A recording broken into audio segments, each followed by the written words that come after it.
इस साल नवरात्रि में माँ दुर्गा नौका पर सवार होकर धरती पर विचरण करने आएंगी और नवरात्रि के दिन 9 दिन में सद्विचारों के साथ रहना चाहिए। माँ दुर्गा की भक्ति में मन लगाना चाहिए और शुद्ध सात्विकता के साथ नियमों का पालन करना चाहिए। आइए मैं आपको बतलाऊंगा कि नवरात्रि के 9 दिनों में शास्त्रों में कौन कौन से नियम बताए गए हैं जिसे आप पालन कर अपनी मनोकामना की सिद्धि कर सकते हैं। तो देखिए, सबसे पहले नवरात्रि की शुरू होने से पहले घर को अच्छे से साफ सफाई कर ले। घर के किसी भी कोने में जाले नहीं लगे होने चाहिए। इसके साथ ही घर में किसी भी प्रकार की पुरानी टूटी फूटी चीज़ों को नहीं रखें।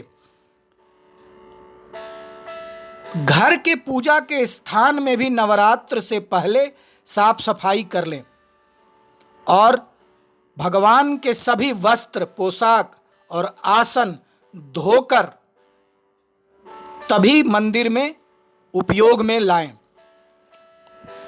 मन में सात्विकता बनाए रखें।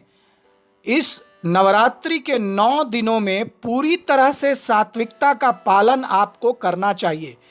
इन दिनों में मांस, मदिरा, प्याज, लहसुन इत्यादि का सेवन भूल कर भी ना करें और अगर संभव हो तो इसे घर से हटा देना चाहिए।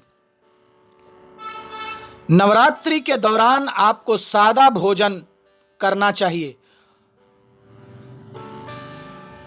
नाखून और बाल अगर आपको कटवाने हैं तो आप नवरात्रि से पहले, नवरात्रि के शुरुआत होने से पहले ही यह कटवा लें।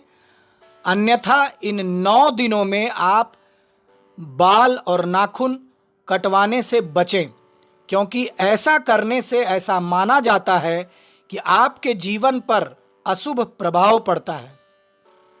चमड़े की वस्तुओं से आप परहेज करें। अगर नवरात्रि के 9 दिनों में आप चमड़े का कोई सामान खरीदना चाहते हैं तो इस 9 दिनों में आप यह सामान खरीदने से बचें।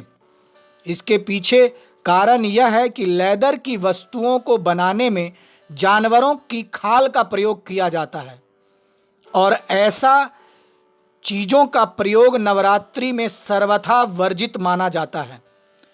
इसलिए बेहतर होगा कि नवरात्रि के 9 दिनों में आप चमड़े की किसी भी वस्तु का प्रयोग ना करें।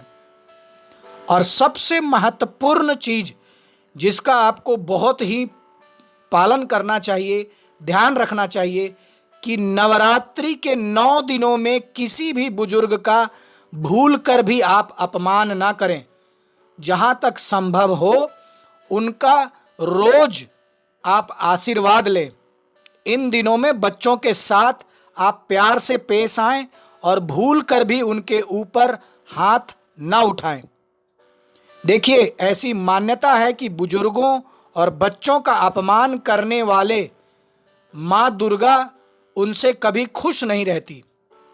इसलिए नवरात्रि के दिनों में छोटी कन्याओं के लिए आप कोई उपहार लाएं और उन्हें आदर पूर्वक घर बुलाकर अवश्य भेंट करें।